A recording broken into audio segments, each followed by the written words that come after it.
안녕하세요, 윤쌤입니다. 자, 오늘 시간에는 공중보건학에서 감염병의 진단 기준 있죠. 이 부분에 성매개 감염병 부분들만 묶어가지고 따로 설명을 드릴게요. 교과서를 좀 왔다 갔다 하면서 할 거라서 좀 정신이 없을 수도 있지만 어찌됐든 이렇게 묶어서 하는 게 저는 더 도움이 될 거라 생각을 해서 묶어서 먼저 설명을 좀 해드리겠습니다. 자, 그러면 이제 본론부터 들어가셔가지고요. 자, 이제 우리가 성매개 감염병이 무엇인지에 대해서 한번 같이 보겠습니다. 자, 교과서 여러분 89페이지 펴주세요. 89페이지 두 번째 팁에 보시면 성매개 감염병이란 해가지고 정의가 나와 있어요. 자, 그래서 성매개 감염병은 직접적인 신체 접촉뿐만 아니라, 그러니까 신체 접촉뿐만 아니라 혈액을 포함한 체액에 의해서 사람과 사람 간에 전파되는 전염성 질환으로 1차적인 성접촉에 의해서 일어나게 되는 모든 질환을 성매개 감염병이라고 보시면 돼요. 그래서 전파 방법이 성접촉에 의한 것, 그 다음에 혈액으로 인한 것, 이렇게 볼 수가 있어요. 자, 그래서 이제 성매개 감염병의 종류를 한번 살펴보겠습니다. 자, 병원체라고 하는 거는 병을 일으키는 원인이죠. 병의 원인. 병의 원인이 되는 친구들에는 세균, 바이러스, 원충류, 기생충 뭐 이런 것들이 있죠. 그 외에도 뭐 여러 가지가 있는데 먼저 세균 박테리아라고 하는 팀에는 어떤 성매개 감염병이 있는지 봐볼게요. 자, 클라미디어 감염, 임질, 매독, 연성화감, 비특이성 요도염, 질염이 있는데 뭐 요거는 우리 책에서 뭐 언급을 하고 있지 않아서 요거까지 외우실 필요는 없으시고, 세균에 의한 성매개 감염병은 클라미디어, 그 다음에 임질, 매독, 연성화감, 요거에 대해서 좀 기억을 하셔야 돼요. 그래서 이런 식의 문제 나올 수 있어요. 다음 중 성매개 감염병에서 세균으로 인한 성매개 감염병끼리 묶인 것을 고르세요. 뭐 이런 식으로 나올 수도 있겠죠. 자, 그래서 요거를 저는 좀 기억하기 쉽게 단어로 만들었거든요. 조금 별로여도 이렇게 외워놓으면 저는 좀 기억이 나더라고요. 자, 그래서 클자, 클났다, 큰일 났다. 우리 큰일 났다를 클났다 이렇게 얘기하잖아요. 그래서 클났다, 그 다음에 임지라고 매독 묶었어요. 임마, 큰일났어, 임마, 큰일났어, 이런 식으로 얘기를 하잖아요. 이 사람 임마, 이런 식으로 임마 막 이런 식으로 얘기하잖아요. 큰일났다 임마, 큰일났다 임마, 연성화감이래. 이렇게 큰일났다 임마, 연성화감이래.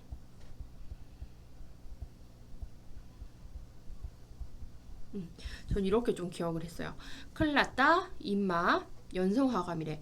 그래서 큰일났다는 클라미디어, 다음에 임자는 임질, 요 마자는 매독의 요거예요. 매자에서 이자 하나 빼서, 그래서 클났다 임마 연성항암이래 라고 하면 우리가 세균성으로 발생할 수 있는 성매개 감염병을 기억하실 수 있을 것 같아서 저는 이제 제가 외웠던 방법을 공유한 것 뿐이지, 이거 뭐야 라고 하시는 분들은 굳이 이렇게 단어로 기억하실 필요는 없으세요. 그래서 이제 제가 이렇게 외웠던 방식을 여러분들한테 설명을 해드리는 거예요. 참고하시면 되겠고, 다른 방법으로 외우실 수 있으면 다른 방법으로 외워주세요. 그래서 세균으로 인한 성매개 감염병의 그 친구들은 클났다 임마 연성항암이래. 요걸 좀 기억을 하시면 되겠고요. 자, 그 다음에 이제 바이러스성으로 올 수 있는 성매개 감염병 대표적인 거 여러분, 후천성 면역 결핍증, 요것만 하나 잘 알고 계셔도 될 것 같아요. 요거 우리 에이즈라고 하죠. 에이즈라고 하는 후천성 면역 결핍증. 자, 그다음에 뭐 사람 유두종 바이러스, 첨균 콘딜롬, 성기 단순 포진, 전염성 연속종, 뭐 이런 것들이 있는데, 이런 것까지는 뭐 굳이 모르셔도 되겠고, 교과서 맥락에서, 국가고시 맥락에서 제일 중요한 바이러스성 매개 감염병은 후천성 면역 결핍증, 에이즈, 요것만 하나 알아주셔도 될 것 같아요. 자, 그다음에 원충류, 이거 충이잖아요. 기생충, 원충. 세균도 아니고 바이러스도 아니지만 병을 일으키는 원인 중에 원충, 기생충이 있어요. 이 충으로 일어날 수 있는 거, 칸디다증. 근데 이제 칸디다는 공중에서 설명을 하고 있지 않고, 여러분 칸디다 한번 들어보셨을 거예요. 얘는 모성 간호학에서 우리 아구창을 일으키는 대표적인 곰팡이균, 뭐 칸디다증, 요거거든요. 그래서 칸디다는 모성에서 아구창, 이런 것들로 좀 기억을 하고 계시면 되겠고, 그 다음에 뭐 칸디다 질염, 칸디다, 질염을 일으키는 대표적인 원충, 기생충이 이제 칸디다증이 들어가 있죠. 근데 뭐 요거는 공중에서는 크게 중요치는 않습니다. 자, 공중에서는 요 트리코모나스 질염을 좀 잘 기억하세요. 트리코모나스 질염. 그래서 트리코모나스에 의한 질염이 발생하는데 이거는 제4의 성병이라고 불릴 만큼 이 충에 의해서 발생하는 성맥의 감염병 중에 하나, 트리코모나스 질염. 그다음에 옴사면발이 나와 있는데 얘도 공중책에서 언급한 바는 없어요. 그래서 뭐 설명이라든지 뭐 얘네들을 따로 빼서 설명을 하진 않았고 요 항목에다만 좀 집어넣는 애들이라서 항목에다가 집어넣는 애들은 제가 특별하게 설명은 하진 않을 거고 지금 이렇게 주황색으로 표시된 부분 있죠. 이 부분은 이제 따로따로 하나씩 자세하게 설명을 드리겠습니다. 자, 특히 바이러스로 인한 대표적인 우리가 성맥의 감염병, 후천성 면역 결핍증 에이즈와 그 다음에 세균으로 인한 성맥의 감염병, 클라타 임마, 연성화 감염 요 정도는 좀 기억하고 계시면 되겠고 하나 더 나는 할 수 있어요 라고 하면은 원충류 및 기생충 안에 들어있는 트리코모나스 질염 요거를 좀 기억을 해주셨으면 좋겠습니다.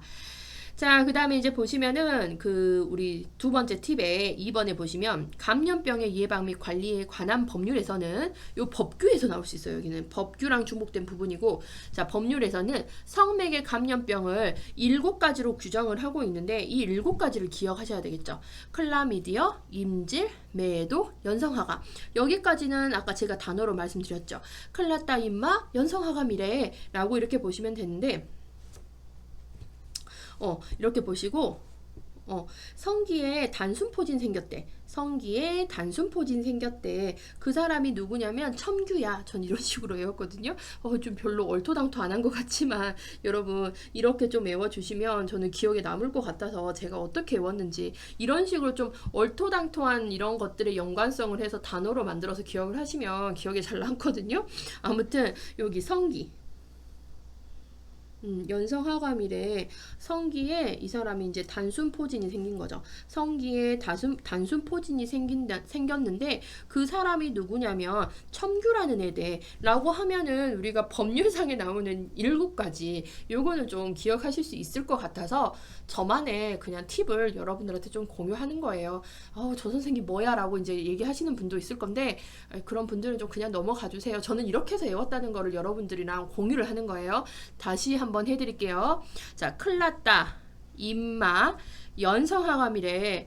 근데 성기에 단순포진 생겼대. 그 단순포진이 생긴 사람이 누구냐면 첨규래. 이런 식으로 좀 기억하시면 우리가 7가지 헷갈릴 수도 있는데 이렇게 문장으로 좀 기억을 하시면 괜찮게 좀 이해를 하실 수 있을 것 같아서 공유를 해드립니다. 그래서 이제 법률에서 정한 성맥의 감염병 7가지를 고르세요 라고 하면은 클라타 임마 연성화감이래. 성기 단순포진 생겼는데 그 사람은 첨규야. 이런 식으로 하시면은 여러분들이 7가지 굳이 외우시지 않으셔도 이런 단어로 연상을 하시면 문장으로 연상하시면 충분하게 맞히실 수 있어요. 이거는 법규에서 나올 수 있고 공중에서도 나올 수 있는 부분이다 라고 보시면 돼요.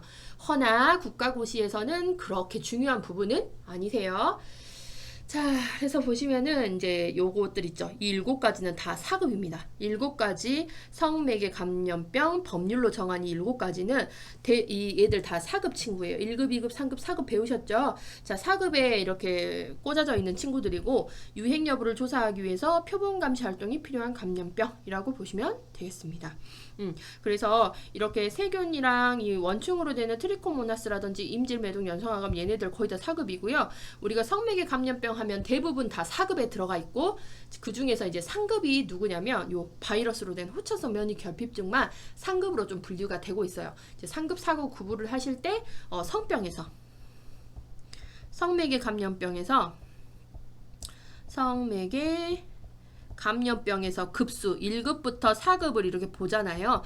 대부분은 4급 이렇게 생각하시고 그 중에 이제 상급이 뭐다? 에이즈. 이렇게 좀 큰 분류로 기억을 하세요. 우리가 세밀하게까지는 다 할 수는 없잖아요. 자, 그래서 이렇게 보시면 될 것 같고요.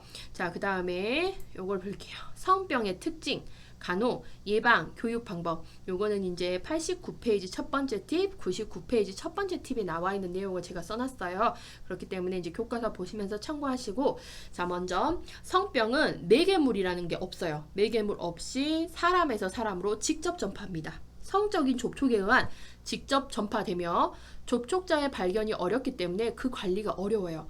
우리가 성병이라든지 특히 성병이 관리가 어려운 이유가 나 성병 환자예요 라고 써붙이고 다닌 건 아니잖아요. 그렇잖아요. 뭐 피검사를 해봐야 알 수 있는 거기 때문에, 왜냐면 그 사람이 말하지 않은 이상은 그 사람이 성병 환자인지를 몰라요. 그래서 이 접촉자의 발견 자체가 굉장히 어렵습니다. 그래서 접촉자의 발견이 어려워요. 그래서 이 성병 관리가 굉장히 어려운 실정이고, 국가에서도 이 환자들을 관리하기가 굉장히 어렵다라고 이야기를 하고 있죠. 자, 그다음에 성병 환자를 간호할 때 환자에게 가장 강조해야 할 사항. 자, 가장 강조해야 할 생각은 꾸준히 치료하라는 거. 치료 도중 끊지 말라는 거. 꾸준히 치료하면 치유가 될 수 있다는 것을 각인시켜 주시는 거. 그래서 꾸준한 치료. 그 다음에 우리는 이게 성접촉에 의한 거니까 성활동은 혼자 하는 게 아니라 파트너가 있어야 되는 거잖아요. 그래서 치료를 할 때는 부부 중 아니면 성 파트너 중 한 사람이 감염이 되게 되면 반드시 함께 치료를 하셔야 돼요. 함께 치료. 함께 치료하시고, 그 다음에 얘네는 일찍 치료하면 치료할수록 효과가 훨씬 더 좋아요. 그래서 조기 치료, 조기 발견해서 조기 치료를 해야 된다는 걸 강조하며 환자 발견에 힘써야 되겠죠. 환자 발견, 색출에 힘쓰시는 분들이 우리 간호조무사 선생님들이시고, 그 다음에 이제 보건교육 같은 거 굉장히 잘해야 돼요. 그래서 건전한 성생활을 유지하도록 하기 위해서 교육하고, 성교시에 콘돔 사용하세요. 이런 것들이 자꾸 강조가 돼야 되겠죠. 그 다음에 환자로 의심 발견되면 즉시 조기 치료, 즉시 치료 이런 거 정말 중요하거든요. 즉시 치료를 받도록 조치하고, 그 다음에 항생제 보통 사용을 하는데 짧은 기간 동안에 효과적인 항생제를 사용합니다. 짧은 기간에 단기간으로 쓰고 끊어주셔야 돼요. 그래서 요거와 관련된 문제 여러분 지금 여기까지 설명드린 문제집 여러분 494페이지 211번 문제 한번 보실게요. 제가 이렇게 설명을 드리면서 바로 문제집도 같이 풀어드리겠습니다. 좀 왔다 갔다 할 거니까. 자, 494페이지 211번. 성매개물 없이 사람에게서 사람으로 직접 전파되는 성병의 관리가 어려운 가장 주된 이유. 성병 관리 어려운 이유 뭐라겠죠? 접촉자라는 사람, 접촉자의 발견이 어려워요. 환자라고 써붙이고 다니지 않잖아요. 그렇기 때문에 2번 접촉자의 파악이 어렵기 때문에 이거 접촉자의 파악이 너무 어려워요. 접촉자 발견, 접촉자를 파악하는 것이 너무 어렵기 때문에 그 관리, 성병 환자의 관리가 매우 어려운 실정이다 라고 되어 있습니다. 자, 그 다음에 이제 우리가 하나하나씩 봐볼게요. 자, 세균이 원인이 되어서 성병을 일으키는 감염병, 매도, 그 다음에 임질, 그 다음에 연성하감, 요것만 이제 제가 설명을 드리겠습니다.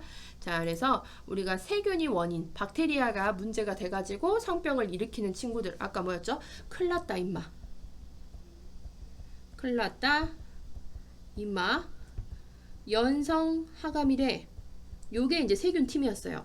그죠? 요거는 이제 클라미디어. 뭐 이렇게 하고, 임은 임질, 요 마는 이거 이자 하나 붙여서 매독. 다음에 요거는 연성하감 이렇게 보시면 되는데, 특히 이제 요 매독이 시험에 출제 빈죽은 굉장히 높죠. 자, 그래서 매독을 먼저 설명드리겠습니다. 매독은 여러분 책을 89페이지 펴주세요. 89페이지. 자, 매독은 89페이지를 보면서 하겠습니다. 자, 그리고 요 매독은 기초간호학 모성편에서도 나와요. 매독은. 그렇기 때문에 중복이 되고 있죠. 현재 공중 기초간호학 모성에서 중복되고 있는 게 매독입니다. 자, 원인균 요거 정말 시험에 잘 나와요. 매독을 일으키는 실질적인 원인균의 이름을 무엇입니까? 그거는 이제 매독균이라고도 하는데 영어로 트리포네마 팔리듐. 그래서 이거 걸리면 한눈 팔면 걸린다라고 해서 팔리듐, 아니면은 매독 걸리면 쪽팔린다, 쪽팔리듐, 이런 식으로 기억을 하시면 돼요. 한눈 팔면 걸려요. 한눈 팔았다가 쪽팔리게 걸리는 거 트리포네마 팔리듐 이렇게 보시면 되겠습니다. 그래서 매독을 일으키는 실질적인 원인균의 이름은 트리포네마 팔리듐. 트리포네마 몰라도요. 팔리듐 요것만 잘 기억하시면 되겠죠. 아니면 트리포네마에서 요 특자만이라도 기억나시면 성공하시는 거예요. 우리는 직접적으로 얘네들 다 쓰는 게 아니라 1번, 2번, 3번, 4번에서 고르는 거니까 요 특자만 알고 있어도 여러분은 성공하신 거라니까요. 그쵸? 그래서 매독을 일으키는 실질적인 원인균은 트리포네마 팔리듐, 한눈 팔면 쪽팔리게 걸릴 수 있어요. 그래서 얘는 이제 균이죠. 세균이 원인이 되는 거고요. 자, 전파 경로를 볼게요. 자, 뭐죠? 지금 제가 말씀드리는 애들은 성 매개되는 감염병이기 때문에 전파 경로는 다 성접촉이에요. 성접촉. 그리고 수혈, 혈액으로 전파가 되고, 그 다음에 여기 수직감염이라고 하는 건 뭐냐면 엄마가 있는데 이 엄마가 지금 엄마 뱃속에 아기가 태아가 있어요. 그러면 엄마가 걸리게 되면 이렇게 태아에게 바로 전파가 되는 걸 수직감염이라고 이야기를 하거든요. 그래서 엄마가 지금 매독 환자예요. 그래서 매독을 치료하지 않고 놔둬버리면 우리 태아는 아무 잘못도 없는데 엄마 뱃속에서 혈액을 통해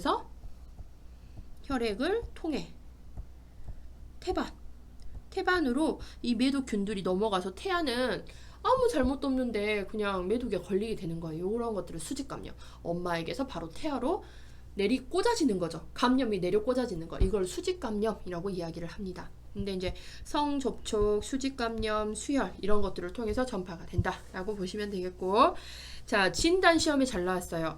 자, 그래서 우리가 매독을 진단할 수 있는 방법이 뭐냐? 검사 이름. 매독을 진단하는 진단 검사 이름 VDRL 바서만 테스트. 아마 공중청에는 바서만 테스트만 나와 있을 건데요. VDRL이라고 이거는 기초 간호학에서 나와 있습니다. 그래서 VDRL 바서만 테스트 이렇게 기억을 하시면 되겠고, 자, 증상을 볼게요. 매독균의 특징적인 증상이 이거거든요. 우리 책에는 뭐 굉장히 길게 나와 있기는 하는데, 자, 먼저 경성하감, 편평 콘딜롬, 고무종. 자, 그 다음에 선천성 매독 등이 증상이 되겠습니다. 자, 경성하감은 여러분 여기 그림 보이시죠? 자, 그림을 좀 크게 키워드릴까요? 자, 경성하감을 보시면 일기매독에서 발생하는 게 경성하감이라고 이야기를 하는데, 자, 경성하감이 특징적인 병변이에요. 여기 지금 성기에 이렇게 동그랗게 보이시는 거 보이죠? 이게 이제 경성하감이거든요. 이게 경성하감이고, 특징적인 병변으로서 균이 침입한 부위에 통증 없는 이렇게 동그란 구진이나 궤양이 발생하여서 2주 내지 6주에 자연히 손실되는 것을 이야기를 하는데, 얘네 이렇게 일기에 구진 동글동글하게 생기는 걸 경성하감. 그래서 남성의 성기, 여성의 이렇게 외생식기에 발생을 하는 것들을 이야기를 하겠습니다. 이게 1기 증상이고요. 그 다음에 이제 2기로 넘어갔을 때 생기는 특징적인 병변이 평평콘딜롬이라는 거예요. 그래서 2기에 보시면 평평콘딜롬 두 번째 줄에 우리 책에는 나와 있어요. 나의 2기 매독 해가지고 감염 6주 내지 6개월 후에 발생하며, 두 번째 줄 평평콘딜롬이라고 되어 있죠. 얘는 이제 빨갛게 변해요. 이 부분이 이렇게 처음에 이제 피부 부분이 병변이 빨갛게 변하거나 이 빨갛게 변한 부분에서 고름이 차거든요. 고름이 차는 것을 우리는 평평콘딜롬이라고 이야기를 해요. 그래서 피부에도 나타나고요. 그 다음에 이렇게 성기 부분에도 나타나게 되겠습니다. 이게 2기 매독의 특징이고, 그 다음에 이제 3기로 넘어오면은 고무종이라는 게 발생을 하죠. 1기에서는 경성하감, 2기에서는 편평콘딜롬, 그 다음에 3기에서는 고무종이라는 특징을 가진 성매개성 감염병은 무엇입니까? 라고 하면은 매독 이렇게 찾는 거죠. 그래서 경성하감, 편평콘딜롬, 고무종 이런 것들이 키워드라고 보시면 돼요. 그래서 이제 뭐 고무종 같은 경우에는 피부, 뼈, 간 등을 통해서 이렇게 발생을 하고, 심혈관 매독은 주로 상행 대동맥을 통해서 침범한다 이렇게 되어 있는데, 그런 거 모르셔도 되겠고, 그냥 매독에서의 피부 병병은 1기에서는 경성하감, 2기에서는 평평콘딜롬, 3기에서는 고무종이라고 부른다 라고 보시면 돼요. 그래서 이렇게 고무종이 생겨서 심혈관 매독, 신경 매독 이렇게 번지게 되는 겁니다. 자, 그 다음에 이제 선천성 매독 같은 경우는 정말 중요하죠. 요건 이제 모성에서도 여러분 배우셨어요. 모성에서도 배운 내용이시고, 자, 선천성 매독 같은 경우에는 잠깐만요. 선천성 매독 같은 경우에는 우리 89페이지 책에 마의 선천성 매독, 그 다음에 요 기초간호학에서는 모성에서 80페이지에 나온 내용인데요. 자, 여기 보시면 대개 임신 4개월 후에 감염이 발생을 하는 거예요. 엄마가 매독이 걸렸어요. 그럼 이게 태아한테 이렇게 수직 감염이 되는데, 그 시기가 있어요. 그 시기가 언제냐면 임신 10, 여기다 다시 써드릴게요. 선천성 매독은 임신 16에서 20주 후 혈류를 통해서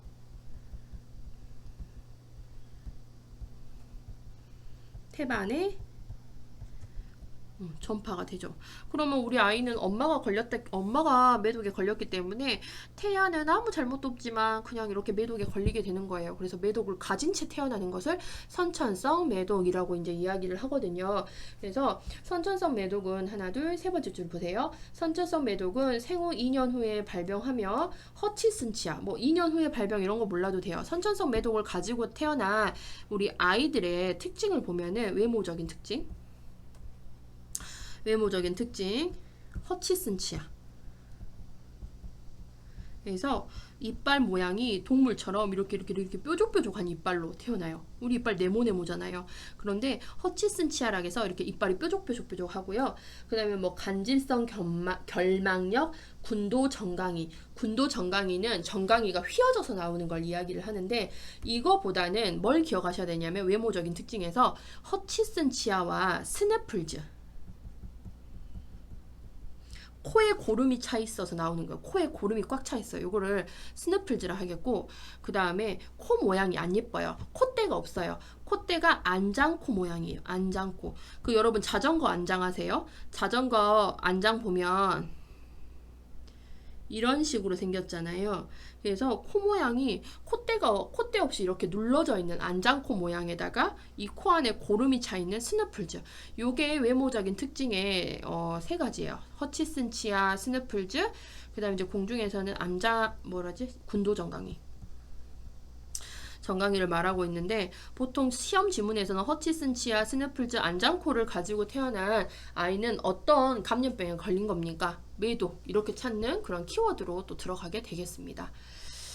자, 그 다음에 이제 보시면은 이제 치료. 당연히 세균이니까 항생제, 대표적인 거 메치실린 아니 페니실린 같은 걸로 사용하죠. 우리 항생제의 대표적인 게 페니실린이에요. 근데 뭐 이런 것까지 세부적으로 다 외우실 필요는 없어요. 세균이니까 항생제, 이렇게 기억하시면 돼요. 세균 치료는 항생제로 치료하죠. 그 항생제의 대표적인 게 페니실린이고, 뭐 페니실린의 과민 반응을 보이면 에리스로마이신, 뭐 테트라사이클린 같은 다른 항생제를 선택해서 사용한다라는 게 책에 나와 있긴 해요. 근데 굳이 뭐 얘네들 다 외우실 필요는 없으시고, 자, 예방 중요하죠.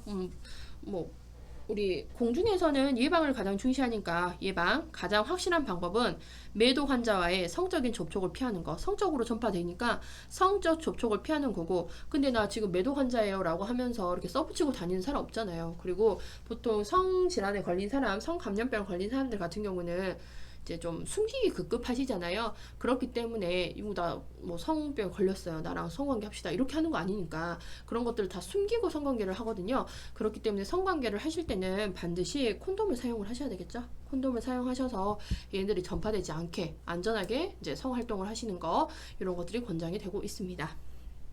그래서 성적인 접촉에 의해서 전파되는 감염병은 웬만하면은 그 접촉을 피하는 것이 이제 제일 좋은 방법이지만, 만약에 그 내가 성질환 환자예요 이렇게 얘기하면서 하자는 사람은 없으니까 성관계를 할 때는 반드시 콘돔, 요걸 좀 기억을 하세요. 이건 공통적인 상황이라고 보시면 되겠고요. 자, 먼저 이제 우리가 매독을 했으니까 매독과 관련된 문제가 어떤 것들이 있는지 한번 문제 풀고 넘어갈게요. 자, 문제은행의 494페이지에 얘가 211번은 이미 했고, 212번부터가 매독과 관련된 문제거든요. 212번. 자, 그러면 212번 볼게요. 매독 환자를 간호할 때 환자에게 가장 강조해야 할 사항으로 옳은 것은, 매독 환자는 성질환이고, 이걸 간호할 때 가장 강조하는 거 1번. 반드시 성 파트너와 분리해 같이 치료받는다. 여러분, 우리 성매개 질환을 간호할 때, 치료를 할 때 함께 같이 치료한다 했죠. 그래서 분리가 아니라 같이 치료해야 되고, 2번. 치료 시작이 늦으면 위험하다라고 되어 있는데, 이제 가장 강조해야 될 상황은 아니죠. 맞는 말이긴 해요. 치료를 시작하면 위험할 수는 있죠. 하지만 치료를 빨리 꾸준히 하는 것을 강조해야 되는 거죠. 그래서 뭐 위험하다 이런 것이 먼저 해야 될 말은 아니고 강조해야 될 말은 아니고요. 3번. 꾸준히 치료하면 치료될 수 있다. 가장 강조해야 할 사항은 꾸준히 이 파트너와 함께 뭐 치료하는 것들을 이야기를 하시면 돼요. 합병증이 올 수 있어요. 이것도 이제 얘기를 할 수 있는 거죠. 면역성이 약함으로 재감염 될 수 있다. 뭐 이런 것도 맞을 수는 있지만 가장 강조해야 할 사항은 3번이 되겠습니다. 아시겠죠? 자, 그 다음에 213번. 트리포네마 팔리듐에 의한 질환으로 태반을 통해서 태아에게 감염을 일으킬 수 있는 성병. 트리포네마 팔리듐. 우리 매독균의 실질적인 원인균의 이름이 뭐죠? 트리포네마 팔리듐. 한눈 팔면 걸려요. 그 다음에 우리 아기는 죄가 없는데 엄마가 매독 걸렸다고 해서 바로 이렇게 엄마에서 아기로 내려 꽂이는 수직 감염이 일어날 수 있는, 태아에게 감염을 일으킬 수 있는 성병. 뭐였죠? 매독이 되겠습니다. 자, 그 다음에 214번. 임신 16에서 20주 후 혈류를 통해 태반에 전파되며 점막을 통해 감염되며 유산이나 사산을 초래할 수 있는 질병. 임신 16에서 20주에 넘어간댔어요. 16에서 20주 후에 혈류를 통해서 태반으로 전파되고요. 유산이나 사산. 우리 이제 보통 아가가 엄마 뱃속에서 매독에 걸리게 되면은요, 태어나기도 전에 미리 그 안에서 죽어버립니다. 죽어버리는 게 대다수고요. 그 다음에 태어났다고 해도 온전치 못해요. 이런 외모적으로 허치슨 치아, 스누플츠, 안장구, 군도정강이 뭐 이런 것들을 가지고 태어나고 뇌 지능이 이렇게 떨어지는 가능성이 높죠. 자, 그래서 요거는 답은 2번 매독이 답은 3번 매독이 되겠습니다. 자, 215번. 215번. 성적 접촉에 의해 전파되는 전파성 질환을 우리가 STD라고 이야기를 했어요.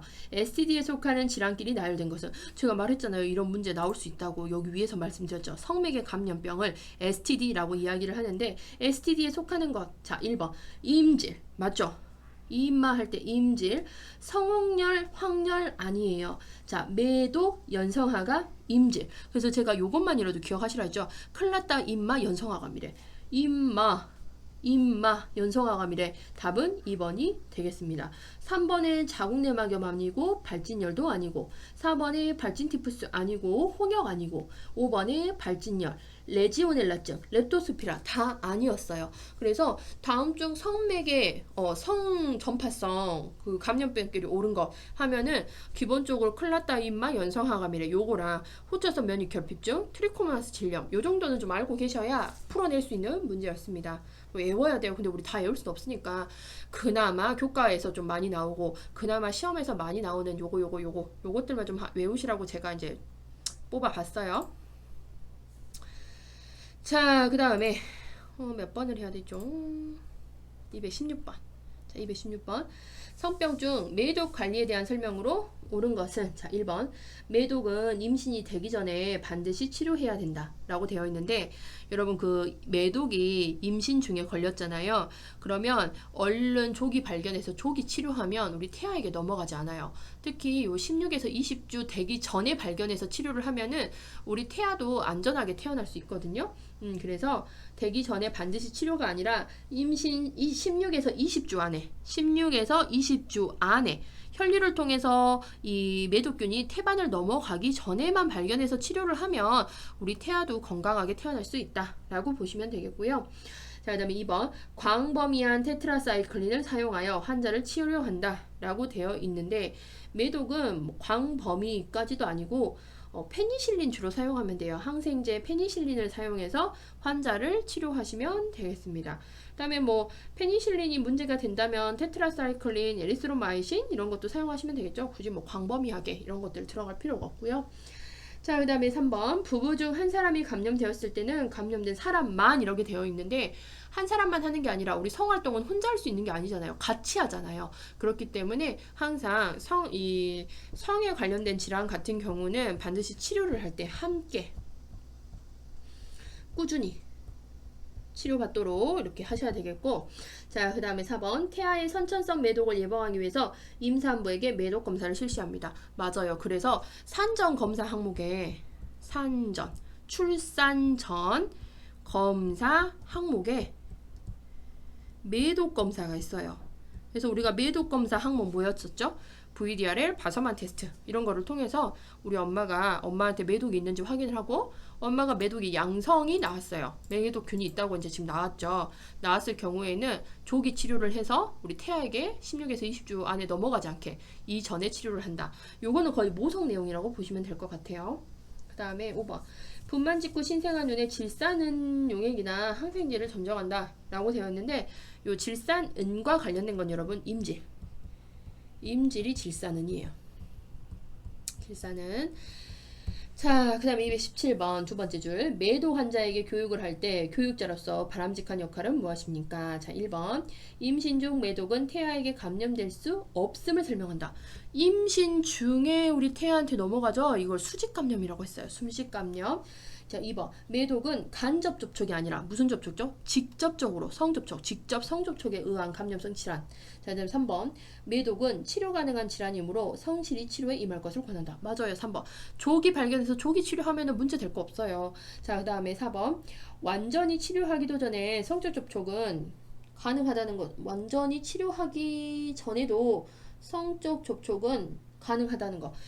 우리 성질환 같은 경우 있잖아요, 여러분. 이런 것들은 치료하는 도중에는 그 성활동을 하지 않도록 하시는 게 도움이 되세요. 그래서 이게 어디에 나와있지? 나와있는데 아무튼 완전히 치료하기도 전에 성적 접촉은 가능하다는 게 아니고 치료하는 도중에는 웬만하면 요거 성접촉을 피해 주셔라 라고 이야기를 하는 게 맞는 거고요. 수혈로는 감염되지 않는다고 설명한다. 우리 이거 그 성매개 감염병들은 성접촉인 직접 접촉, 그 다음에 수혈로 인해서도 감염될 수 있고 수직 감염 이런 것들이 대표적이다 라고 보시면 돼요. 자, 마지막 매독 문제. VDRL이나 바서만 테스트로 무슨 질병을 진단하는데 사용되는가? 뭐였죠, 여러분? 바서만 테스트, VDR, 매독이라고 보시면 되겠습니다. 자, 이제 세균성으로 될 수 있는 성매개 감염병, 이제 임질에 대해서 볼게요. 임질은 책 98페이지에 나와 있습니다. 자, 그리고 이 임질도 아까 매독처럼 기초간호학에서 나오고 있어요. 기초간호학 81페이지도 나와 있고, 그 다음에 뭐 142페이지에서도 임질이 다뤄지고 있으니까 중복되는 부분이고 임질도 시험에 잘 나오죠. 자, 그래서 먼저 임질을 일으키는 원인은 뭐 세균입니까? 바이러스입니까? 라고 하면은 세균입니다. 임균에 의해서 발생을 하는 거죠. 자, 전파 경로. 당연히 성 접촉으로 인한 직접 접촉. 직접 전파. 성 접촉으로 인한 직접. 성 접촉으로 인한 직접 전파고, 성병 중 발생 빈도가 가장 높다는 특징. 자, 성병 중 발생 빈도가 가장 높습니다. 가장. 여러 가지의 성병에 대해서 위에서 했잖아요. 그 얘들 중에 원탑을 차지하고 있는 친구가 임질이라고 보시면 되겠어요. 자, 증상은 뭐 다양하게 나타나는데 특히 이제 남성과 여성의 비뇨생식기계의 증상을 나타내요. 남성, 여성의 소변 보는, 그 다음에 생식기계 이쪽으로 증상이 나타나죠. 그래서 소변 볼 때 통증이 발생을 하고, 그 다음에 소변을 싸고 왔는데도 막 시원하게 본 느낌이 없어요. 그래서 왔다 갔다 하면서 소변을 주로 자주 봐요. 빈번하게 소변을 보고요. 그 다음에 질 분비물이라든지 이런 분비물이 증가를 하고 색깔도 또 투명한 색깔에서 변화가 또 보일 수가 있겠고, 이 자결감이라고 하는 거는 밑에가 타는 듯한 느낌이 드는 거예요. 타는 듯한 불편감 같은 자결감 같은 것들이 발생을 합니다. 그래서 이 임균은 비뇨생식기계의 증상을 발생을 하고, 여기서 이제 중요한 거는 이제 요도염이라든지 자궁경부염 이런 것들이 발생을 하잖아요. 이렇게 비뇨생식기계로 어떤 증상들이 발생을 하거든요. 남성, 여성의 요도염, 그 다음에 여성의 뭐 자궁경부염, 나팔관의 뭐 염증 이런 것들이 임균에 의해서 자꾸 발생을 하다 보면은 나중에 후유증으로 뭐가 발생하냐, 남녀 불임증이 발생한다는 특징이 있어요. 임질이 자꾸자꾸 걸리게 되면은 남녀 생식기계를 자꾸자꾸 침범을 하다 보니까 남성의 요도라고 하는 거는 정액이 나오는 길이기도 하잖아요.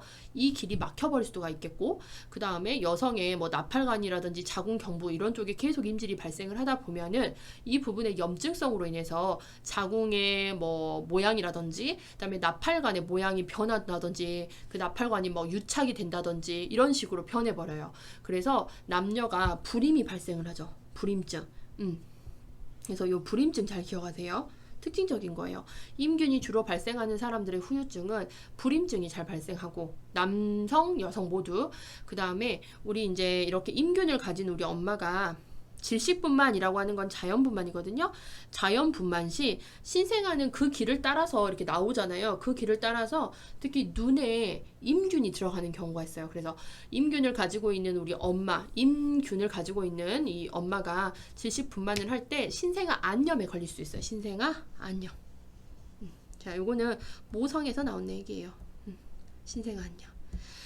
자, 그래서 이제 진단 방법은 직접 도말법, 채취해서 우리가 검사하는 직접 도말법이 있겠고, 자, 치료는 당연히 세균이니까 항생제, 항생제의 대표적인 거 페니실린.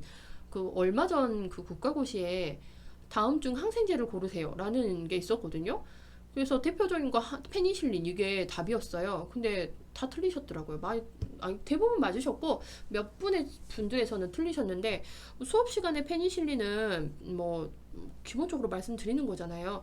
가장 최초의 항생제, 그 다음에 항생제 중에 가장 기본적인 페니실린, 암피실린 이런 거 모르셔도 돼요. 뭐 실린실린 하면은 거의 항생제긴 하는데, 암피실린, 테트라사이클린, 뭐 마이신 이런 것들이 이제 다 항생제긴 하는데, 대표적인 항생제 페니실린만 여러분 잘 알고 계셔도 돼요. 자, 이제 간호는 어떻게 하셨냐?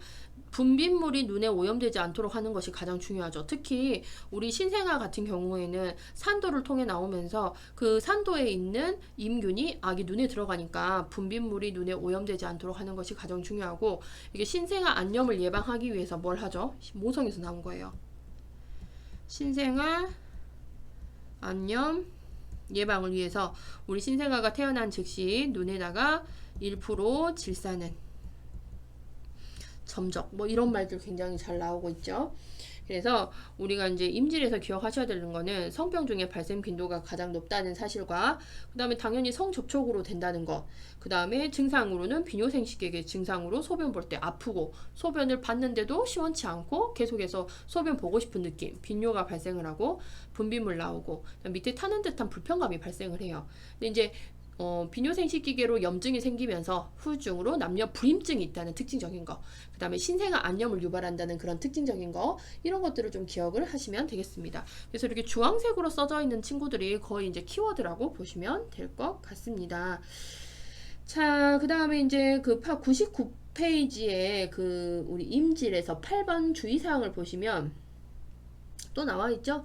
이것도 이제 성으로 관련된 성매개 감염병이니까 성 파트너 함께 치료받는 것도 나왔어요. 그 다음에 우리가 이렇게 임질이 발생을 하게 되면 유산, 불임증도 잘 생기지만 유산도 잘 발생해요. 왜냐면 이제 자궁 모양도 안 예쁘고, 그 다음에 경부 같은 경우도 염증이 자꾸 발생하다 보면 안 예쁘니까, 특히 이제 자궁 같은 경우는 염증이 자꾸 발생하다 보면 이 모양 안에가 막 울퉁불퉁하게 변해버릴 수도 있거든요. 그럼 여기에 수정체가 착상을 못하고 계속 떨어져 버리고 이렇게 되니까 유산과 같은, 그 다음에 전신감염이라고 되어 있는데, 이제 염증이 뭐 피부염, 관절염, 뭐 수막염, 간염 등등 이렇게 다양하게 전신으로 감염이 일어날 수 있다라고 되어 있죠. 그 다음에 이제 이렇게 치료하는 동안 성관계하는 거 금기가 돼야 되겠고, 그 다음에 99페이지에 그 첫 번째 팁 한번 보실래요, 여러분? 첫 번째 팁에 보시면 3번, 4번 볼게요. 3번, 4번. 임신 중 성병 감염 시 태아에게 청력, 시력 이상 등 장애 및 여러 가지 질환을 일으킬 수 있어요. 그 다음에 4번. 임신 중에 발견된 경우 완치가 가능하며 부부가 같이 치료를 받아야 된다. 이거는 공통적인 그 성병과 관련된 상황이고요. 그 다음에 6번에 보시면 임질 감염이 신생아 안염을 유발할 수 있음을 교육한다. 그래서 대표적인 이제 임질은 신생아 안염을 유발할 수 있다는 이런 특징적인 거 좀 기억을 하시면 되겠습니다. 그래서 우리 아까 여기서 했던 이런 성병의 특징 간호 예방 교육은 모든 성병에 다 관련된 내용이라고 보시면 되겠어요. 자, 그 다음에 문제풀이를 할게요. 임질 문제은행 222번 495페이지 펴보세요. 495페이지에 222번. 자, 임질은 222번 남녀에게 모두 불임이라는 키워드 나왔죠, 여러분. 제가 아까 말씀드렸죠, 주황색으로. 남녀 모두에게 불임을 초래할 수 있는 성병, 대표적인 키워드였어요. 답은 1번 임질이 되겠습니다. 자, 그 다음에 223번 다음에 각 질환에 대한 조립 중 옳은 것은 1번 매독 박테리아. 매독은 세균에 의한 거잖아요. 그래서 매독균, 매독은 매독균 트리포네마 팔리듐이라는 세균. 지금 박테리아가 여러분 세균이죠? 박테리아 세균 요거까지는 맞았어요. 근데 임산부 중독증을 유발한다 라고 되어 있어요. 근데 임산부 중독증은 틀렸고 이렇게 매독은 박테리아에 의해서 발생을 하고요. 매독으로 인해서 임산부가 매독에 걸리고 그 다음에 임산부 배 안에 있는 우리 아가들이 선천성 매독 이렇게 좀 연결이 되어야 좀 매끄럽게 맞다라고 볼 수 있겠고, 이번에 임질. 자, 임질은 임균에 의해서 걸리고 신생아 안염을 유발한다. 답은 2번이고요. 그 다음에 3번 성병 산정관리 격리조치. 성병 산정관리에 들어가잖아요. 대표적인 성병 매독은 산정관리를 통해서 확인을 하고, 그 다음에 우리 성병은 성접촉에 의한 거기 때문에 격리하실 필요는 없어요. 성매개 감염은 감염 같은 경우에는 여러분 요거는 성으로 인한 접촉이지 뭐 비말 감염, 공기 감염 이런 것들이 아니니까 격리는 필요가 없습니다. 그 다음에 4번 매독 유전이라고 되어 있는데 매독은 유전이고 완치 불가라고 되어 있는데요. 매독은 뭐 유전으로 인해서 발생을 할 수는 있긴 한데 유전이라기보다 유전은 아니고요. 매독은 성접촉에 의해서 매독균이 들어와서 그러는 거잖아요. 그래서 세균, 뭐 박테리아, 성접촉, 그 다음에 유전적 이런 게 아니라 후천적으로 발생하는 거죠. 후천적. 성 관련돼서 뭐 후천적으로 발생을 하고, 그 다음에 완치 불가가 아니라 조기 발견해서 조기 치료하면 완치 가능. 그 다음에 5번 후천성 면역 결핍증. 요거 에이즈거든요. 에이즈 매개물 전파가 아니라 직접 전파죠. 에이즈 직접 전파고, 그 다음에 대중요법은 맞을 수 있어요. 대중요법 하죠. 근데 솔직히 223번 같은 문제는요, 조금 저는 별로인 유형의 문제고요. 그 다음에 이런 식의 유형의 국가고시는 거의 출제가 되고 있지는 않습니다, 여러분. 이거 못 풀었다고 해서 좌절하지 마세요. 이런 유형의 거는 거의 나오진 않아요. 자, 그 다음에 224번 마지막 줄 임질의 전파 방법으로 옳은 거. 자, 임질 뭐였죠? 성접촉으로 인한 직접 전파. 성접촉 직접 전파. 자, 그 다음에 225번 임질 환자에 대한 설명으로 옳은 거. 1번 항생제 투여 시 성관계 가능하다. 항생제 투여를 하고 치료를 하는 도중에서는 성관계를 금하셔야 되겠죠. 치료 도중 이런 질환 성매개 감염병을 치료하고 있는 도중에는 여러분 성에 대한 우리 어떤 관리를 하셔야 되겠고 성관계가 금지되셔야 됩니다. 자, 2번 모든 접촉자는 성 파트너와 함께 치료받는다. 그쵸? 함께 꾸준히. 그래서 우리 성매개는 함께 꾸준히 치료받으면 완치될 수 있어요. 자, 그 다음에 3번 유산은 안 된다. 우리 성매개 감염병 있잖아요. 성매개 감염병에 걸렸을 때 우리 태아 같은 경우는 유산이 될 수 있어요. 유산이라든지 사상 같은 것들. 그래서 이게 거기 나왔었죠. 99페이지에 첫 번째 팁에 보시면 3번에 임신 중 성병 감염 시 태아에게는 청력, 시력 이상 등 장애 및 여러 가지 질환을 일으킬 수 있고, 그 다음에 우리 태아가 사망을 할 수 있다는 거, 유산이 될 수 있다는 거. 그래서 유산 안 됨이 아니라 유산 될 수 있어요. 그 다음에 전신 감염이 일어나지 않는다. 아까 그랬죠. 임질은 전신 감염이 일어나요. 그래서 전신적으로 뭐 피부염, 관절염, 심내막염, 수막염, 그 다음에 간염 등등등 전신적인 문제가 나타날 수 있고, 5번에 중년들이 잘 걸린다라고 되어 있는데 임질은 이제 성병 중에 발생 빈도가 가장 높은데요. 특히 성활동이 활발한 연령층. 성활동이 활발한 연령층에서 발생이 높습니다. 중년이라기보다는 이 중년보다 조금 앞에 있는 연령층에서 훨씬 발생률이 높다라고 보시면 돼요. 답은 2번이 되겠고, 자, 226번 요도염이나 신생아 안염을 가져오는 임질 환자 간호에 있어서 가장 중요한 거. 임질 환자 간호 1번 보호적 격리술. 격리할 필요 있다 없다? 없다라고 했어요. 자, 그 다음에 2번 분비물이 눈이 오염되지 않도록 한다. 그쵸? 우리 신생아 같은 경우는 임질에 걸린 우리 엄마의 산도를 통과할 때 분비물이 눈에 오염되지 않도록 해서 신생아 안염 영 같은 것들이 발생하지 않도록 하셔야 되겠고 2번이 되고요. 답은 2번이고 자 환자와 직접 접촉할 필요가 있을 때 가운과 마스크를 착용한다 라고 되어 있는데 임질 환자는 이제 성매개 감염병 환자기는 하지만 환자와 직접 접촉이라고 하는 거는 성접촉을 얘기를 하는 거기 때문에 성접촉을 하게 되게 되면 이제 뭐 콘돔이라든지 이런 거 사용하지만 우리 의료진들이 이 사람과 이렇게 접촉을 한다고 해서 가운과 마스크까지 착용할 필요는 없죠. 자, 그 다음에 그냥 뭐 악수를 한다든지 뭐 이런 것들로 전파가 되는 게 아니에요, 여러분. 그죠? 사람과 사람 만났을 때 전파가 되는 게 아니라 이거는 성접촉으로 의해서 되는 거니까 가운과 마스크 아니죠. 자, 그 다음에 4번. 린넨은 세탁실로 보내기 전에 소독수에 담근다 라고 되어 있는데 린넨이라든지 이런 것들 뭐 소독수에 담글 필요 없으시고요. 그 다음에 린넨을 통해서 뭐 전파되는 것도 아니고요. 자, 그 다음에 5번. 약물 치료는 증상이 없을 때 중단한다고 설명한다. 그래서 약물 치료 같은 경우는 증상이 없어진 후에도 며칠 더 항생제 치료 같은 경우는 진행을 한다 라고 보시면 되겠고요. 답은 2번입니다. 가장 중요한 것을 고르라고 했던 거예요. 자, 227번. 성병 중 발생 빈도가 가장 높은 임질에 대한 설명으로 옳은 것은 1번.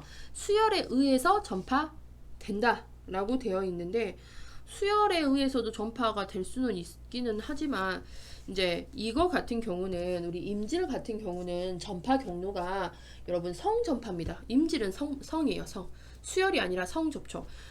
그 우리가 성매개 감염병은 수혈로도 피로도 가능하지만 이제 임질 같은 경우는 이 성접촉에 의해서만 성접촉으로만 전파가 된다.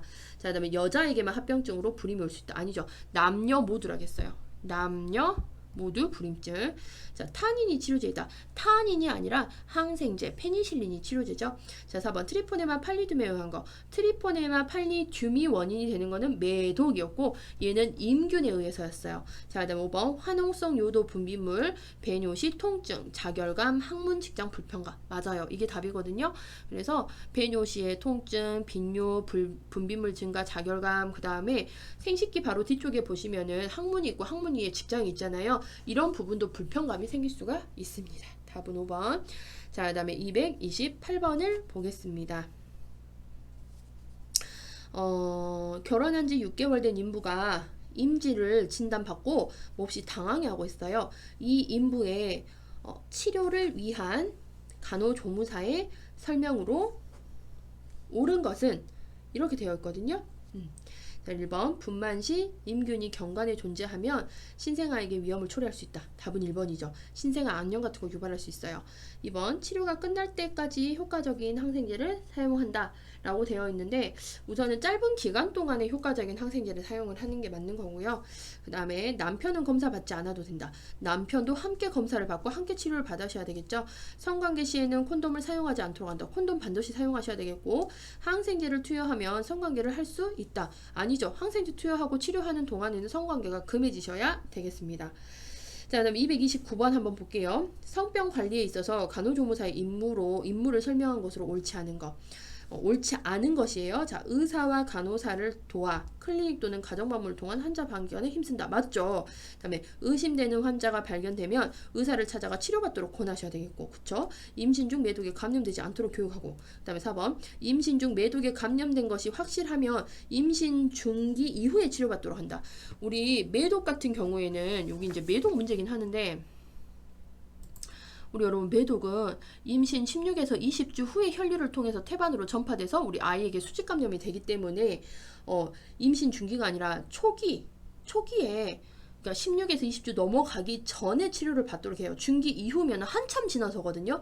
이때 치료 받자고 이때는 아이한테 넘어가 버리니까 태반을 통해 넘어가기 전 16에서 20주 이 사이 20주 이전에 치료를 받도록 하셔야 되겠죠. 자, 그다음에 임질 감염 시 신생아암염을 유발할 수 있습니다. 맞죠? 그래서 옳지 않은 것은 4번이 되겠습니다. 자, 230번. 성병 환자 간호 시 간호조무사가 해야 할 일로 옳은 것은 1번. 간호사와 함께 가정방문을 통해서 환자의 조기 발견을 힘쓴다. 맞죠? 답은 1번이고요. 자, 2번. 성병 환자의 방문은 단독으로 시행한다. 단독까지 하실 필요는 없으시고. 자, 그다음에 3번. 임신 중 성병이 발견된 경우 완치가 안 돼. 완치된다겠어요. 조기 치료하면 완치 가능하고요. 발견 즉시 격리 가능한 기간으로 옮긴다. 격리할 필요 있다 없다? 없다라고 했습니다. 격리할 필요 없어요. 성매개 감염병 격리할 필요 없겠고 부부 중 감염된 사람만 치료한다. 함께 꾸준히 치료하셔라 라고 했어요. 자, 그 다음에 231번 성병 관리 및 예방 방법으로 옳지 않은 것은 이렇게 되어 있죠. 자, 1번 보건교육의 강화, 성병 관리 예방 방법. 보건교육 강화하시는 거 맞죠? 건전한 성생활 맞죠? 지속적인 치료, 발견 즉시 격리할 필요 있다 없다? 없다라고 했습니다. 그 다음에 전파 위험이 높은 집단의 관리 맞죠? 그래서 옳지 않은 것은 4번이 되겠습니다. 자, 그 다음에 우리가 이제 연성하감을 좀 볼게요. 이거를 제가 왜 233번까지라 했을까요? 231번까지고. 자, 그 다음에 이제 연성하감을 보겠습니다. 연성하감도 세균에 의한 성매개 감염 질환이었어요. 자, 연성하감을 볼게요. 교과서는 100페이지. 100페이지를 펴시고. 자, 연성하감을 일으키는 원인은 헤모필러스 듀크레이균이라는 듀크레이균에 의해서 일어납니다. 자, 전파 경로는 성접촉. 자, 그 다음에 여기서 기억하셔야 할 증상이 중요한데요. 자, 성기의 궤양과 부보가 나타납니다. 자, 그래서 연성하감은 성기의 궤양 부보. 자, 요게 이제 궤양인데요. 자, 궤양은 처음에 이렇게 빨갛게 구진으로 나타나요. 구진으로 나타났다가 이 구진 안에 농이 생기고 이 농이 터지면서 궤양이 발생을 해요. 요거를 이제 성기의 궤양이라고 이야기를 하죠. 그래서 100페이지의 두 번째 팁에 보시면 성기 궤양 하고 나왔어요. 붉은 구진에서 시작하여서 빠르게 이 안에 이제 농포가 발생을 합니다. 농포가 터진 후에 궤양이 형성하는데 요거를 우리가 이제 성기 궤양이라고 이야기를 하겠고 그 다음에 특징적인 부보라는 게 있어요. 부보. 자, 부보는 100페이지 마지막 팁에 보세요. 부보라고 나와 있죠. 서해부 림프절은 남성 환자의 3분의 1, 여성 환자의 그보다 낮은 빈도로 나타나는데 치료를 하지 않으면 림프절이 여기서부터 림프절 여기 우리 팬티라인 있잖아요. 팬티라인, 여기 팬티 입는 팬티라인, 요 팬티라인 서해부. 자, 이 림프절, 서해부에 있는 림프절이 액화 과정을 거쳐서 부보, 여기가 뚱뚱하게 빨갛게 붓고 염증이 생기는 걸 부보라고 이야기를 해요. 그래서 림프절이 액화 과정을 거쳐서 부보로 진행되고 저절로 터져서 막 농이 이렇게 나오는 것을 부보라고 이야기를 해요. 그래서 림프절을 침범해서 림프절이 뚱뚱 붓고 이게 나중에 터져서 막 진물이 질질질 나오는 거를 우리는 부보라고 합니다. 그래서 연성하감의 특징적인 증상 성기, 궤양, 부보 요거를 생각을 하시고요. 자, 치료는 당연히 세균이니까 항생제 치료합니다. 항생제 대표적 뭐라고요? 페니실린. 근데 이제 여기서는 페니실린이라기보다는 마지막에 100페이지에 보시면 치료에 뭐 아지스로마이신, 세프트리악손, 뭐 시플록사신 이런 것들 나와 있어요. 뭐 마이신, 시플록사신, 트리악손 이거 다 항생제인데 결론은 항생제 치료 이렇게 보시면 돼요. 이런 것까지 시험 안 나와요. 자, 그냥 간호 예방 방법은 당연히 이런 병변이 완철될 때까지 성접촉을 금지하고 조기 발견, 조기 치료에 우리가 힘쓰셔야 되겠죠. 자, 그래서 성병 관리 및 예방, 성병 간호하고 예방하는 거는 성접촉 금지, 조기 발견해서 조기 치료하는데 우리 아까 계속 언급한 거 있죠. 성접촉, 성치료는 함께, 그 다음 또 뭐였죠? 꾸준히 치료받도록 하는 거. 함께, 성파트너, 부부가 함께 치료받고 이런 것들을 생각하시면 되겠습니다. 자, 그러면 문제 풀어보겠습니다. 자, 497페이지에 232번. 자, 성기나 회음부 통증성 궤양성 질환인 연성하감에 대한 설명으로 옳지 않은 것은 자, 옳지 않은 것을 고르세요 라고 하면 이렇게 가위표 치고 아는 것을 찾으셔야 돼요. 자, 1번 성병 일종이다. 맞죠? 세균이 원인이 되는 성병. 국소적 림프결절, 부종, 동통, 궤양. 림프절을 침범하고요. 그 다음에 이쪽에 부종이 생기면서 통증하고 쾌양 같은 거 생긴다 했죠. 자, 그 다음에 듀크레이균. 듀크레이균이 원인균입니다. 듀크레이균. 자, 이게 원인이고 4번 직접적인 성교접촉. 성접촉. 맞죠? 자, 자연 면역이 가능한 질환이다? 아니죠. 자연적으로 면역 발생하지 않아요. 이거 반드시 치료하셔야 되겠습니다. 답은 5번이 되겠습니다. 옳지 않은 거. 자, 233번. 연성하감에 대한 설명으로 옳은 것은 연성하감에 대한 설명 옳은 거. 감염병으로 분리되지 않는다. 감염병 맞아요. 얘네 감염병이고 얘네들 4급입니다. 4급 세균성 감염병으로 분리가 되고 있습니다. 자, 그 다음에 2번. 서해부 림프절 부종, 동통, 궤양의 특징이 있죠. 서해부 팬티럴, 서해부는 팬티라인에 있는 요 림프절, 그 다음에 이쪽이 뚱뚱하게 붙는 부종, 그 다음에 부종이 생겼으니까 아프겠죠. 통증, 요게 터졌어요. 궤양, 이런 것들이 발생이죠. 답은 2번입니다. 자, 3번. 클라미디어 트라코마티스 균이 원인이다가 아니가 무슨 균? 누크레균. 자, 그 다음에 4번. 수혈에 의해서 감염된 수혈 아니고 성접촉이었어요. 자, 5번. 자연면역 질환이다. 자연면역 안 된다 했어요. 요거 같은 경우는 성매가 되면서 그다음에 자연적으로 자연면역 질환? 자연면역이 되는 게 아니고 치료를 하셔야 되겠죠? 치료해야 되는 질환이겠죠? 어떤 의미에서 자연면역이라는 얘기는지 모르겠는데 자연적으로 면역이 발생을 하지는 않는 거고요. 요거 같은 경우는 발생을 했을 때 직접적으로 치료를 해주셔야 되겠습니다. 자, 이제 세균과 관련된 성매개 감염병 끝났고요. 이제는 바이러스성 감염병 중에 대표적인 후천성 면역 결핍증에 대해서 설명드릴게요. 얘는 교과서 63페이지 펴주시면 후천성 면역 결핍증이라고 나와 있고요. 얘를 우리는 흔히 에이즈라고 알고 있어요. 나머지 이런 성매개 감염병들은 거의 다 사급인데 얘만 상급이에요. 상급 감염병으로 분리가 되고 있고요. 자, 우리 이제 후천성 면역 결핍증을 일으키는 원인이 실질적인 원인을 일으키는 바이러스 이름은 인체 면역 결핍 바이러스에서 HIV라고 합니다. 그래서 이 HIV라는 바이러스가 몸에 들어오게 되면은 우리는 이제 인체 면역 결핍 바이러스 HIV 환자라고 불러요. 그래서 이 HIV가 이제 몸에 들어와서 처음에는 어떤 증상이 없다가 증상이 이제 발생하기 시작해요. 그러면 이제 우리가 에이즈라는 증상이 발생하면 이때부터 이제 에이즈라는 이름으로 이야기를 하게 되는 거죠. 그래서 에이즈의 원인이 되는 바이러스 뭐라고요? HIV, 인체 면역 결핍 바이러스. 요거 기억하시면 돼요. HIV. 요게 실질적인 원인을 일으키는 바이러스 이름입니다. 자, 견파 경로, 성접촉이에요. 성접촉. 그 다음에 혈액 수혈, 정액 질 분비물, 모유, 수직 감염된 주사기, 이런 것들로 인해서 발생을 하는 거고요. 자, 증상은 3번에 보시면 굉장히 많은 것들이 써져 있어요. 이거 여러분 다 외우실 수 없죠. 결론은 뭐냐? 우리 후천성 면역 결핍증에 걸리면 면역이 떨어집니다. 면역이 떨어지면서 딱 이거다 하는 증상은 없어요. 전신적으로 비특이적인 증상이라는 거는 여기도 아프고 저기도 아프고 어떤 질환도 생기고 저런 질환도 생기고 이런 비특이적인 증상들이 막 발생을 해요. 그래서 여기 보시면 뭐 인후통, 기침, 근육통, 오한, 설사, 체중 감소, 불면증, 질, 칸디다증, 골반 내 감염, 피부 질환 막 이렇게 되어 있잖아요. 딱 어떻게 뭐가 안 좋아져서 어떤 특징적인 질환 증상은 없어요. 그래서 비특이적. 여기 저기 다 아프다라고 보시면 돼요. 이런 증상들이 나타나고 이렇게 되는 이유는 결론적으로 면역이 떨어지기 때문에. 자, 그리고 실질적으로 우리 이 후천성 면역 결핍증 환자들이 사망하는 이유는 면역이 계속 떨어지다가 바닥을 칩니다. 그렇게 되면은 특히 이제 폐를 침범하게 되는데 특히 카리니 폐렴. 이름이 카리니. 이름은 예쁘죠? 카리니라는 폐렴이 발생을 해요. 에이즈에서. 그 다음에 카포시 6종. 그래서 암이죠. 이런 것들이 발생해요. 그래서 요거 사망 원인은 요 카자로 시작이 돼요. 카카 이렇게 기억을 하시면 되겠고, 여러분 그 보헤미안 랩소디라는 영화 보셨을까요? 거기서 나오는 프레디 머큐리 아시죠? 프레디 머큐리도 이제 HIV 에이즈 환자였어요. 그래서 HVI 그 우리 에이즈인 프레디 머큐리가 결론적으로는 이 카리니 폐렴에 의해서 사망을 했다. 라고 얘기를 대고 있죠. 그래서 후천성 면역 결핍증의 사망의 주 원인은 요 카리니 폐렴과 카포시 6종이라고 보시면 돼요. 키워드 중에 하나죠. 카리니 폐렴과 카포시 6종을 일으키는 대표적인 사망 원인을 일으키는 성매개 감염병 질환은 무엇입니까? 라고 하면은 후천성 면역 결핍증, 에이즈 이렇게 찾으시면 되겠고요.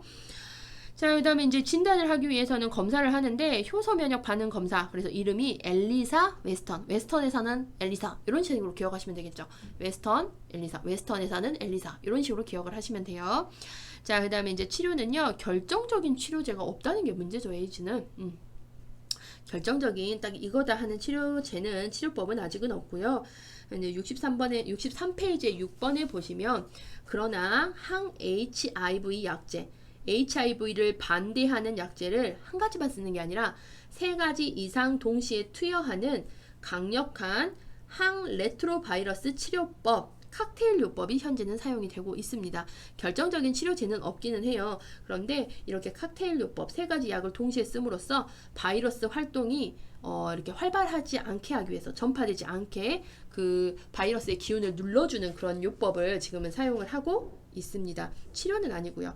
그래서 이 약제가 도입이 되면서 HIV 환자의 애후가 급격히 개선이 되었다라고 보시면 돼요. 뭐 AIDS에 걸리면은 뭐 몇 년 안에 사망한다 였었는데, 이렇게 칵테일 요법이라든지 이 약을 병용해서 사용을 함으로써 에이즈가 있긴 하지만 일찍 죽지 않고 오래 살 수 있다라는 것들이 이제 이야기가 되면서 예후가 급격히 개선이 되었다라는 것들이 있어요. 근데 뭐 이런 것들은 크게 중요치는 않고 그냥 여러분이 상식적으로만 알고 계시라라고 이야기를 드린 거고요. 예방이 중요하죠. 자, 예방은 에이즈 환자, 남성 동성연애자, 마약 중독자와 성적 접촉을 피할 것. 특히 에이즈 환자, 남성 동성연애자가 에이즈 발생 확률이 높습니다. 자, 그 다음에 마약 중독자 같은 경우에는 주사기 같은 것들을 돌려 사용하면서 주사기에 의해서 또 전염이 될 수 있기 때문에 이런 것들을 피하고, 성행위 시 반드시 콘돔 사용하시고, 면도기와 칫솔 등 공동 사용을 금지하죠. 왜냐? 면도기랑 칫솔 같은 경우는 면도하다가 우리 피 볼 수 있고, 칫솔질 하다가 잇몸에 염증이 있으면 칫솔질을 하면서도 피가 날 수 있잖아요. 어찌됐든 얘네들은 피를 볼 수 있는, 혈액을 볼 수 있어요. 근데 이 혈액이 또 에이즈 전파의 하나의 수단이잖아요. 그렇기 때문에 이 혈액이 묻은 것들을 공동으로 사용을 했을 때 전파가 될 수가 있는 거죠. 그 다음에 이제 주사기나 침 같은 것들은 일회용 사용을 해서 침으로 인한, 그 다음에 피로 인한 전파 같은 것들을 막을 수 있다 라고 보시면 되겠습니다. 자, 그 다음에 63페이지의 마지막 팁에 보시면 에이즈 관리 대책이라고 나와 있어요. 자, 건전한 성생활, 보건교육 강화, 수혈에 사용되는 혈액의 철저한 검사, 환자와 감염자의 관리 및 추후 관리, 이런 것들을 보시면 되겠고요. 자, 문제집은 우리 147번으로 넘어갈게요. 488페이지 8페이지 147번 보시면, 자, 에이즈 병원체인 인체 면역 결핍 바이러스 감염 경로로 옳은 것은, 자, 오염된 혈액이나 주사바늘 정해. 답은 1번이 되겠고, 그 다음에 2번 HIV 음성 모체의 수직 감염, 음성이 아니라 양성이 돼야 되겠죠. 양성. 자, 그 다음에 소변 대변 타액, 소변 대변 타액은 되지 않습니다. 특히 이제 타액 접촉으로 인해서 된다라고 생각하는데 타액으로는 문제 되지 않아요. 자, 그 다음에 4번에 틀린 것, 타액, 소변 틀렸죠? 자, 그 다음 5번. 악수를 한다거나 껴안는다고 해서 우리 에이즈 걸리는 거 아니에요. 이거 되게 잘못된 상식입니다. 모기, 파리 아니죠? 답은 1번입니다. 그래서 전파 경로는 성접촉과 혈액, 그 다음에 질분비물, 정액과 질분비물, 모유, 수직 감염, 감염된 주사기로 인해서 된다라고 보시면 돼요. 그 다음에 148번. 호전성 면역 결핍증인 인체 결핍 바이러스 HIV의 전파 매개체로 나열된 것은, 자, 혈액, 질분비물, 정액. 답은 2번이죠. 1번 왜 틀렸어요? 타액과 소변은 아니에요. 타액, 소변은 여러분 아니에요. 특히 타액 같은 걸로 말 많은데, 그래서 타액은 아닙니다. 자, 다음에 비말 아니죠. 소변 아니죠. 근데 정액은 맞아요. 자, 4번 잦은 악수 아니에요. 혈액 맞아요. 타액 아니에요. 자, 5번 오염된 바늘 맞죠. 비말 아니에요. 타액 아니에요. 자, 다음 149번 마지막 줄. HIV 감염자의 남편과 성생활을 어떻게 해야 할 것인지 묻는 보호자 부인에게 각자 적절한 대답은, 1번 성생활을 금할 필요는 없고 임신이 되지 않도록 피해야 한다. 성생활을 금해야 되겠죠. 그리고 뭐 금하기보다는 성생활을 할 때 콘돔을 사용하도록 이렇게 이야기를 하셔야 되겠고, 금할 필요는 없다는 이건 좀 아닌 것 같아요. 2번 가벼운 입맞춤도 금해야 된다. 우리 타액으로 되지는 않는다 했어요. 가벼운 입맞춤 이렇게 하는 거죠. 이런 것들은 상관없어요. 근데 이제 막 격렬하게, 너무 격렬하게 해서 막 피가 튀길 정도의 그런 키스 같은 경우는 주의하셔야 되겠죠. 왜죠? 이렇게 피를 볼 만큼의 키스 같은 경우는 이렇게 타액이 아니라 그 혈액이 나오면서 피를 보는 거잖아요. 피와 피에서 이제 모염이 되는 거기 때문에, 그래서 전염이 되는 거기 때문에, 그래서 가벼운 입맞춤 정도는 괜찮습니다. 자, 3번 같은 방을 쓰지 말고 별도의 공간. 이건 뭐 격리할 필요도 없고 비말도 아니잖아요. 자, 그다음에 은경과 질의 직접적인 접촉을 피해야 한다. 그쵸? 직접적인 접촉을 피하고 콘돔 사용을 하셔야 되겠죠. 4번. 4번이 답이고 임신이 되어도 태아에게 영향이 없다. 태아에게 영향이 있어요. 우리 애기한테 수직 감염 돼요. 애기 낳으면 잘못도 없는데 이제 엄마가 에이즈 환자면 애기한테 이렇게 바로 넘어가 버리는 수직 감염이 발생을 합니다. 자, 그다음에 150번 마지막 줄. 호전성 면역 결핍증의 사망 원인 카리니, 폐렴, 카포시증, 카카. 이거 기억하시면 되겠고. 자, 151번 마지막 문제네요. 자, 에이즈 예방 대책으로 옳지 않은 것. 요 실수 많이 해요. 이렇게 X 붙이고. 자, 건전한 생활 맞죠? 건강한 성생활, 보건교육 강화 맞고. 수혈에 사용되는 혈액의 철저한 검사 맞죠? 수혈에 사용되는 혈액의 철저한 검사를 통해서 에이즈가 있는지 여부 확인해야 되겠죠? 환자 감염자의 관리 및 추후 관리, 적절한 환자를 격리할 필요 있다 없다? 없다겠어요. 그래서 성매개 감염병 환자들은 우리가 아까 위에서 격리할 필요 없다라고 이야기를 제가 드렸었습니다. 자, 그 다음에 이제 원충. 자, 이 벌레. 충.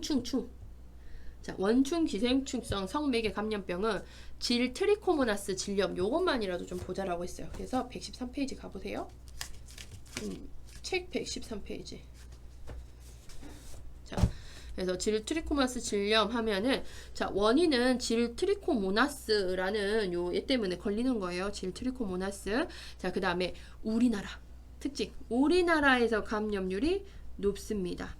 아까 임질은 전체적인 성병에서의 확률이 높다고 했고 전체적인 성병 중에 감염률이 제일 높은 건 임질이고 우리나라에서 감염률이 높다라고 하면은 트리코모나스. 요걸 기억하시면 돼요. 그래서 여자의 질, 남자의 전립선이나 요도 등에 기생하며 주로 성행위에 의해서 전파가 되죠. 성행위로 전파되는 기생충 질환이고요. 자, 전파 경로 성접촉이었어요. 그래서 제4의 성병이라고도 불리고 자, 증상은 당연히 이렇게 남자의 요도, 전립선, 여성의 질 이런 데를 들어가기 때문에 질병의 충혈, 그다음에 가려움질, 소양가, 그다음에 질 분비물이 하얘지는 투명하잖아요. 질 분비물은. 근데 이게 투명했던 게 하얀색으로 변한 백대야 같은 것들이 발생할 수 있겠고 그다음에 이제 예방 방법으로는요. 변기는 석탄수나 크레솔로 소독하고 소독을 잘 해주셔야 되겠죠. 내인은 삶거나 일광 건조 같은 거 하셔서 이 충두를 죽여주셔야 돼요. 그다음에 치료 및 간호는 보균자는 조기 치료하고 부부가 함께 치료한다. 우리 배웠던 거죠. 그래서 성병은 조기 치료, 조기 발견, 그다음에 꾸준히 함께 치료하는 거 이런 것들을 생각을 해보시면 되겠어요. 그래서 얘는 문제는 딱 한 문제 나왔고 그만큼 시험에 잘 안 나온다고 보시면 돼요. 자, 그래서 얘는 263번 문제. 자, 그래서 500페이지 보시면 263번 볼게요. 우리나라에서 감염률이 높으며 우리나라에서 감염률이 높다는 키워드 나왔고요. 자, 그 다음에 여자의 질, 남자의 전립선, 요도, 방광에 기생하면 주로 성행위에 의해서 우리나라에서 감염률 높고 성행위에 의해서 발생하는 기생충 질환이라고 되어 있죠. 그래서 답은 질 트리코모나스가 되겠습니다. 매독, 임질, 에이즈. 매독이랑 임질 같은 경우는 세균으로 인한 성매개 질환이고 에이즈는 바이러스에 의한 성매개 질환이고 그 다음에 아메바성 이질 같은 경우는 성매개 질환 자체가 아니죠. 그렇기 때문에 질 트리코모나스 몰라도 이 나머지 것들 알면 또 걸러낼 수는 있어요. 근데 키워드는 우리나라에서 감염률 높고 성행위에 의한 기생충 질환 트리코모나스 이렇게 기억을 하시면 되겠습니다. 자, 그래서 오늘 수업은 여기까지 해서 종료하겠습니다. 모두 수고하셨어요.